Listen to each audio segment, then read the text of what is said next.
Film Kesari chapter 2 मुझे लगता है एक बहुत संवेदनशील मुद्दे पर है और फिल्म को जिस तरीके से दिखाया गया है बहुत कमाल तरीके से दिखाया गया है। काफ़ी जगह गूज़बम्स आ जाएंगे। आपको समझना पड़ेगा that movie is about Shankar Nair. Shankar Nair एक लॉयर था जिसने हम क्राउन को रिप्रेजेंट किया रिगार्डिंग दिस, कि उसे इंडिया रिप्रेजेंट किया क्राउन के अगेंस्ट। तो मूवी एक शंकर नायर के ऊपर है। और देखिए बड़ी बात यह है कि जो बुजुर्ग लोग हैं वो अपने बच्चों को लेकर आए हैं। माता जी, आपकी कौन है?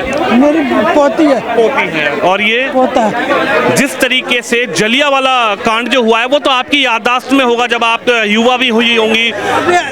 ताज़ा हो गई, याददाश्त ताज़ा हो गई। बच्चों को इससे बहुत बड़ा वो मिलता बेनिफिट कि ऐसे ऐसे हमारे साथ हुआ, हमारे हिंदू लोगों के। यानी ये जो आज़ादी है ये ऐसे नहीं मिली।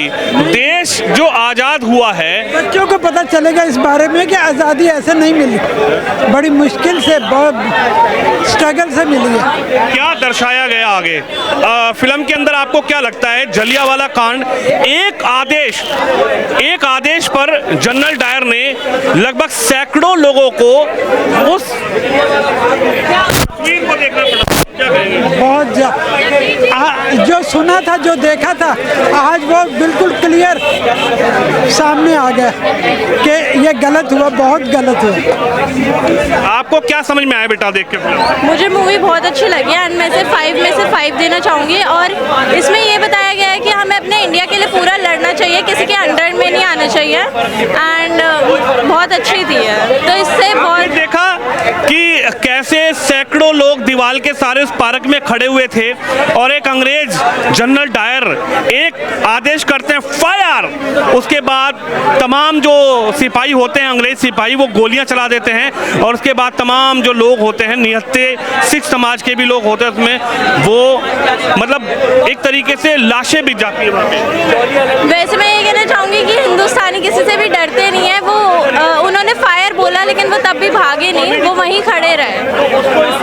Thank you. यानी जनरल डायर ने फायर बोला लेकिन लोग डरे नहीं, जो लोग थे वो अड़े रहे, डटे रहे, गोलियां चलती रही लेकिन उनके सीने जो है वो छोड़ में रहे, डटे रहे। हाँ। आपने क्या देखा बेटा? मैंने ये देखा कि एक तो ये हिंदुस्तान बहुत बड़ी कंट्री है, इसके मतलब जैसे अगर आपको इसको छुटकारा पाना है किसी चीज़ से तो उसके लिए समय तो लगेगा ही लगेगा। कोई चीज़ आराम से नहीं मिलती, उसके लिए शिद्दत से लड़ना पड़ता है। आज आप और हम यहाँ पर खड़े हैं। आज अंग्रेज आए थे, उन्होंने राज किया भारत पर, देश पर हमारे, लेकिन कुछ लोगों ने लड़ाई लड़ी, क्रांतियाँ लड़ी, कुछ लोगों ने लंबी लड़ाई लड़ी। आज देश सुरक्षित है। आप मानते बड़ी लड़ाई थी? हाँ, बहुत बड़ी लड़ाई थी। इसको पाने के लिए थोड़ा समय तो लगेगा ही, बहुत बड़ी लड़ाई थी। क्या कहेंगी? आप फैमिली को लेकर भी आई हैं, क्या सीख इस फिल्म से बच्चों को मिली है? बच्चों को ये सीख मिली है, देखो कि मैं ये बोलूँगी कि हमारे देश में क्या चीज़ है क्या नहीं है उन्हें पता होना बहुत ज़रूरी है। और जो भी चीज़ों पे हमें, अगर हम राइट हैं तो हमें जस्टिस ज़रूर मिलेगा।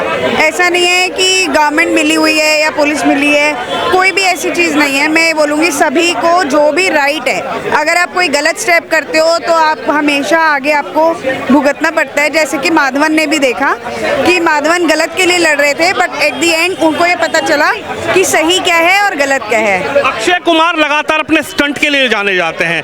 जब भी वो कोई फिल्म बनाते हैं तो उनका जो स्टंट है, उनका जो एक बॉडी लैंग्वेज है वो जबरदस्त होता है। लेकिन इसमें देखा गया है कि अक्षय कुमार, जो LLB हमने देखी थी अक्षय कुमार की, और उनकी केसरी भी आप देखो, केसरी भी उनकी इसी तरीके की मूवी है, तो केसरी में भी उन्होंने अच्छा किरदार निभाया। और ये भी अक्षय कुमार को कैसे देखती है जब अंदर कोर्ट में वो लड़ रहे थे, अंदर जब डिबेट डायलॉग होते हैं एक दूसरे वकील से, तो क्या देश भावना अक्षय कुमार के अंदर?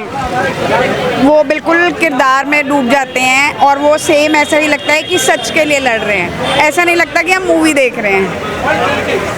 आना चाहिए लोगों को, बिल्कुल बिल्कुल ज़रूर देखनी चाहिए। मतलब जो नई जनरेशन है उसको, हालांकि अब तो अंग्रेजी में पढ़ाया जाता है, वही हर चीज़ अंग्रेजी पढ़ाई जा रही है, लेकिन इतिहास जो है 1919 में जिस तरीके से जनरल डायर के एक आदेश के बाद जलियांवाला कांड हुआ, इस फिल्म के जरिए से आप क्या समझती हैं, क्या दर्शाया जा रहा है? देखिए, पहली बात जो मूवी है जलियांवाला बाग कांड में क्या हुआ वो हमने किताबों में पढ़ा है, हमने बहुत सारी मूवीज में देखा है कि जनरल डायर ने क्या किया। मूवी का बेस वो है, बट आपको समझना पड़ेगा that movie is about Shankar Nair. Shankar Nair एक लॉयर था जिसने हम क्राउन को रिप्रेजेंट किया रिगार्डिंग दिस, कि उसे इंडिया रिप्रेजेंट किया क्राउन के अगेंस्ट। तो मूवी एक शंकर नायर के ऊपर है, बिकॉज वो एक अनसंग हीरो है जिसको किसी को पता नहीं था। Jallianwala Bagh, everyone knows what was Jallianwala Bagh कांड। नहीं, जलियांवाला बाग तो पता है कि ठीक है साहब, जनरल डायर ने आदेश किया, गोलियां चली, वहां मर गए, लेकिन उसके बाद क्या स्थिति हुई इस फिल्म के अंदर दर्शाया गया कि किस तरीके से हम लोगों ने अपनी जो आज़ादी पाने के लिए लड़ाई लड़ी। सर, आई थिंक आप थोड़ा सा जो पॉलिटिक्स है वो मूवी मिक्स कर रहे हैं। मूवी का कोई लेना देना ही नहीं है उससे। मूवी इज अबाउट कि कैसे एक लॉयर ने इंडिया को रिप्रेजेंट किया, एक ब्रिटिश का हिस्सा होते हुए। This is the movie. आपको वही देखना पड़ेगा that Shankar Nair was a unsung hero जिसके बारे में लोगों को पता नहीं है, और उस मूवी के थ्रू पता चलेगा। जलियांवाला बाग कांड पूरे वर्ल्ड को पता है दैट क्या हुआ, जनरल डायर ने कैसे किया, क्या हुआ, उस मूवी के बाद क्या हुआ। ये उसका सिर्फ एक पार्ट है। उसके बाद बहुत सारे केसेस हुए, बहुत सारी चीजें रखी गई, ये सिर्फ उसका एक पार्ट है। ये आपको समझना पड़ेगा। The movie is very good.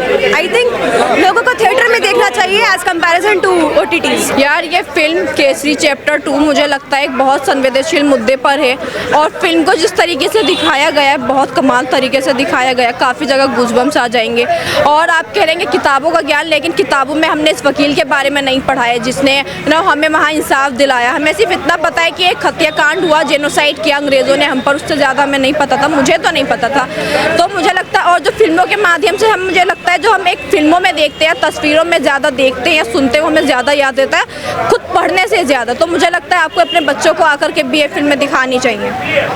आपको लगता है कि फिल्म सिनेमा में अब ऐसी फिल्में लगना शुरू हो गई हैं जो अश्लीलता नहीं परोस रही बल्कि हमारा इतिहास परोस रही हैं, जो फिल्में हम अपने परिवार के साथ बैठ के देख सकते हैं, आप अपने भाई के साथ बैठ के देख सकती हैं, मेरी बेटी मेरे साथ बैठ के देख सकती हैं, मैं अपनी माँ के साथ देख सकता हूँ। यानी कि आज जो चीज़ें मिल रही हैं वो एक ऐसी फिल्में हैं जिससे हमारी हिस्ट्री, हमारा इतिहास और हमारा ज्ञान जो है वो समझ में आ रहा है। यार, मुझे लगता है फिल्म कोई भी जॉनरे की फिल्म हो, जैसे ये एक हिस्टोरिक जॉनरे पर बनाई गई है, कंटेंट मैटर करता है। फिल्में वो भी चल रही हैं जो सिर्फ आप एक अपनी मोबाइल स्क्रीन पर बैठ के अकेले में देखते हैं, प्राइम वीडियो पर, नेटफ्लिक्स पर।